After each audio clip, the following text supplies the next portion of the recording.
Bonjour, c'est le Père Alexandre de la paroisse orthodoxe francophone à Chambézy-Genève, en Suisse. Je continue mes petites vidéos de partage pastoral. N'hésitez pas à vous abonner pour recevoir une notification quand il y a une nouvelle vidéo. Aujourd'hui, je voulais faire un parallèle entre ce que nous vivons dans l'Église, ça veut dire cette fête de Pentecôte que nous venons de célébrer et le dimanche de tous les saints. Et comme parallèle avec ce que beaucoup de gens vivent actuellement, c'est la Coupe d'Europe de football. Et en fait, c'était de faire un parallèle entre être fan d'une équipe de sport, que ce soit de foot, de basket, de hockey, et les saints. Tout d'abord, on voit que le mot fan, qui vient de l'anglais, est une abréviation finalement de fanatique. Et le mot saint vient du mot grec agios. Et nous voyons qu'en fait, il y a trois similitudes entre être fan d'une équipe de sport et être saint. La première similitude, c'est la fidélité. Alors quand on est fan d'une équipe, on a une grande fidélité pour notre équipe. Même si elle joue mal, même si elle perd, on reste fidèle à cette équipe. Et les saints, c'est la même chose. C'est une fidélité pour le Christ. Si on prend l'exemple de la sainte protectrice de notre paroisse, Sainte Catherine, nous voyons qu'il y a une si grande fidélité qu'elle va même donner sa vie à Dieu. La deuxième similitude, c'est le temps. Le temps que l'on consacre quand on est fan d'une équipe pour regarder les matchs, pour lire la presse qui parle de notre équipe et tout cela. Et pour les saints, c'est ce temps que l'on consacre à Dieu à travers les offices, à travers les prières personnelles, à travers les différentes lectures bibliques ou sur la vie des saints. Et la troisième similitude, c'est l'identité. On s'identifie par rapport à son équipe quand on est fan, et quand on est saint, on s'identifie à Dieu et que on va même jusqu'à à l'exemple du Christ apporter sa croix. Mais il y a une grande différence.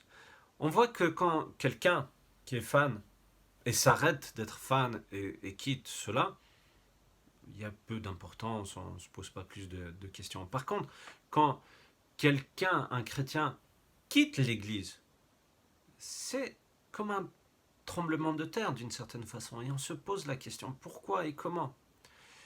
Et en fait, une des raisons pour laquelle des gens quittent l'Église, c'est par rapport à la compréhension de la question qui peut être saint. Revenons à ce parallèle entre fan et, et saint. On voit que finalement, être fan, c'est pour tous, tout âge. Les parents peuvent même acheter un body avec maillot de leur équipe qui soutiennent. Ensuite, on peut voir que on peut être tous ensemble en famille pour regarder un match.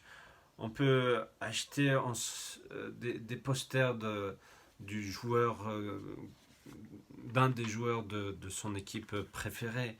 On va même oser discuter avec des amis par rapport à telle ou telle équipe et oser soutenir son équipe même si l'autre ne soutient pas ou, cette même équipe.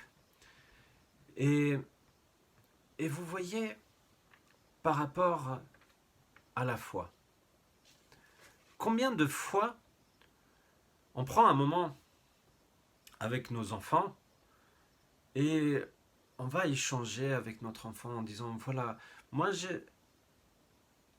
j'ai un lien particulier avec tel ou tel saint, et puis qu'on commence à parler de la vie de ce saint, où on se dit bah euh, là, pendant ce temps libre, je vous propose en famille d'aller faire une distribution de soupe populaire.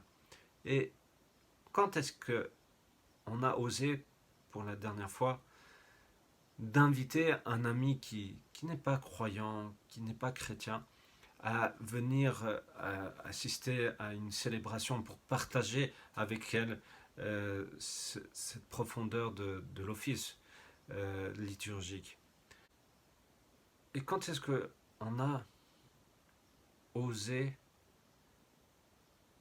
affirmer qu'on est chrétien dans une situation où peut-être on peut recevoir des critiques.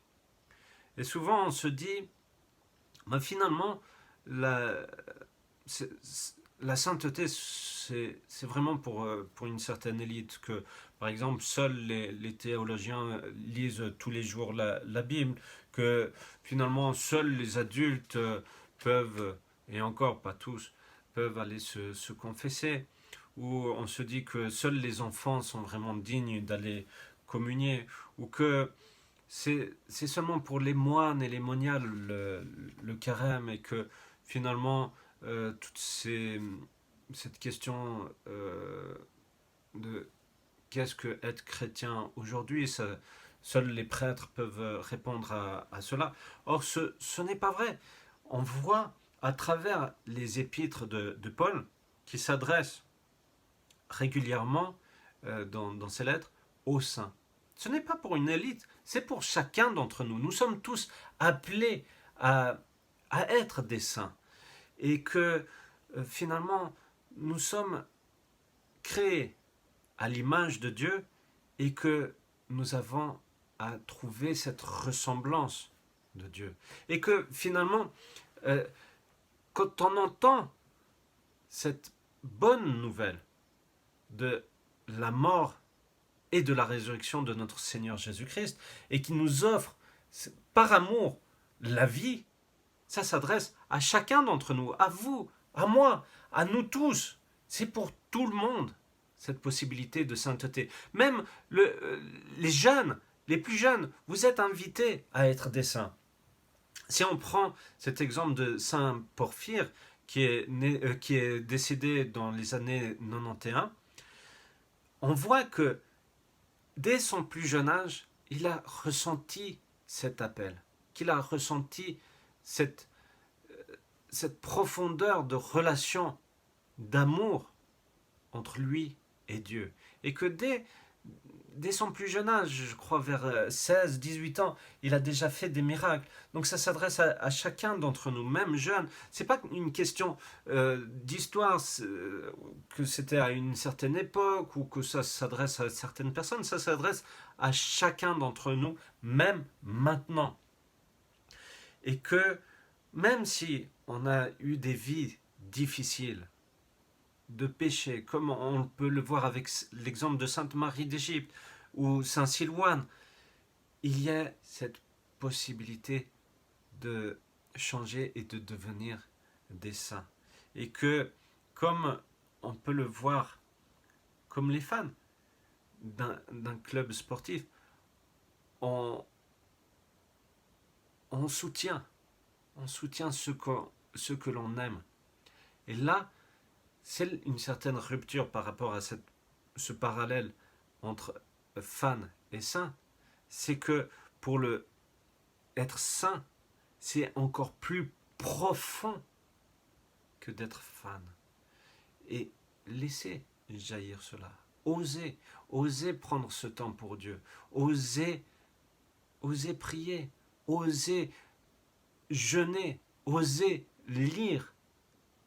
Et par cela, cette flamme intérieure va grandir, va se développer, et sera toujours une joie finalement de prendre ce temps pour Dieu. Je vous souhaite à tous une belle journée.